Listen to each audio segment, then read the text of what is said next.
And good afternoon, and thank you for stopping by. This is another episode of Talking About Congo, and my name is Woody Collins with Congo Helping Hands. And our topic for today is water to the house, getting water to the house. If you like these topics, please like them on your favorite application and also subscribe and share them. What we're going to be doing, because this is on Monday, will be World Water Day. We are talking about water, and specifically water around the world and in the Congo. So I'm going to give you a little brief uh, way that we measure water as to how people are getting it. First, we start off with at the bottom of the ladder, there we call it a ladder, the JMP water ladder. At the bottom of the ladder is surface water. That's from river or creeks or lakes. That is surface water, and that's the worst level. That is the worst water and probably the most contaminated water. The next you have is unimproved water, and an unimproved water source could be uh, a natural spring or something that has not been capped, or a water well that is not been improved to keep out contamination. Next, you have a limited water source. A limited water source is a protected water source, but it is greater than 30-minute walk round trip from your house. That's 30 minutes it takes you to go from your house, get water, including standing in line and coming back. It takes you longer than 30 minutes. That's limited. Then you have basic. Basic is less than 30 minutes. Same criteria, but this time it's less than 30 minutes. It could be down at the end of the corner or something like that. And hopefully there's not a line that keeps you there longer than 30 minutes from getting back home. Finally, what we call safely monitored water. Safely monitored water is water that has been piped to your house, not like running water that's all in the pipes, but maybe a standpipe or something that's in your yard that you can readily just walk out and get water, or it may be a single outlet in your house where you got water that's coming to and you can turn it on and get it anytime you want to. So, what do you think across the world? Across the world, about 75% of the population has access to basic, meaning that they can go get it within 30-minute walk. That's 75%. Now, when you consider sub-Saharan Africa, that figure is only 58%, and that's across all countries in Africa, sub-Saharan Africa, uh, that's 58%. But when you get to the place like the Congo is less than 50%. They just lump it at less than 50%.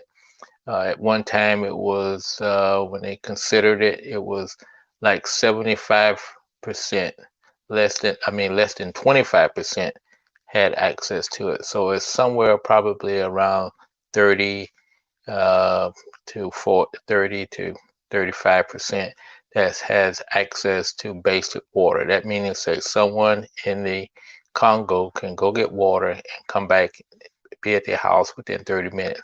So that's 3 out of 10 people. And in the rural area, it's much higher. So the only countries in the Congo that's worse off than the Congo is Zambia, Chad, and Madagascar. So Congo is fourth on the list from the bottom, and they have a terrible time.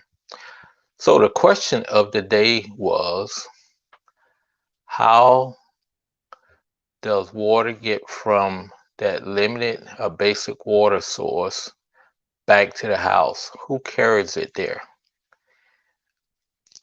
So the answer across the world is 80% of the time, women and girls carry the water. 80% of the time. That's across the world. So you can understand in places like sub-Saharan Africa, which does not have a the higher percentage of basic and limited, is probably worse, and it is.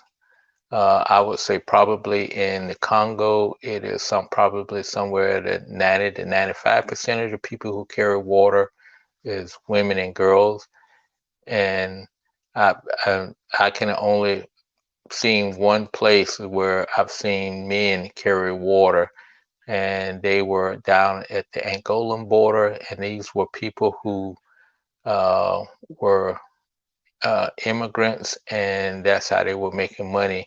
So they were lower on the totem pole than the women for us carrying water.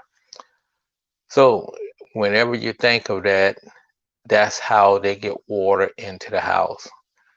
For instance, when I'm in Kananga, we pay women to go get water for us, and they usually once a week. When I'm there, it's once a week, once every 10 days. They go get water and bring it back, and that's usually a morning chore, meaning they start at maybe 8 o'clock in the morning and they finish up hopefully by 12 o'clock, because they have to go down to the water source, get it, wait, come back, and then they bring in so much water uh, to all our barrels and stuff will fill up, and that lasts us, like I say, maybe 8 to 10 days when I'm there.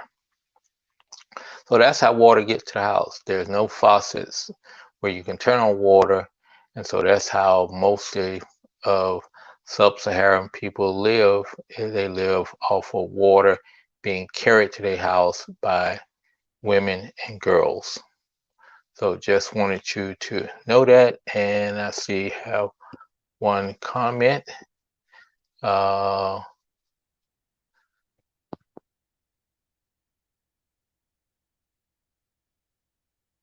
okay. He's asking me to about speaking in he's speaking in English and stuff like that. So sorry about that, Ilunga. Uh, that's my native language is English, so therefore, and I'm speaking to mostly a English speaking crowd. And sorry about that. Hopefully, at one point in time, you can turn on the captions in Facebook, and you should be able to get it in French. So make sure you look at your setting in Facebook and see if you can get your captions in English. I mean in French. So thank you all for stopping by. Thank you, Ilunga, for the comment. Sorry about that. And we will talk to you tomorrow at 3 o'clock for another episode of talking about the Congo, when it will be water again, because we're leading up to World Water Day on Monday, the 22nd of March. And finally, please, let's get this pandemic under control by number one, washing your hands with water. Number two, wearing your mask. And number three is socially distancing yourself. And for those who are fortunate that they can get a vaccine, please consider getting the vaccine. And we will talk with you later.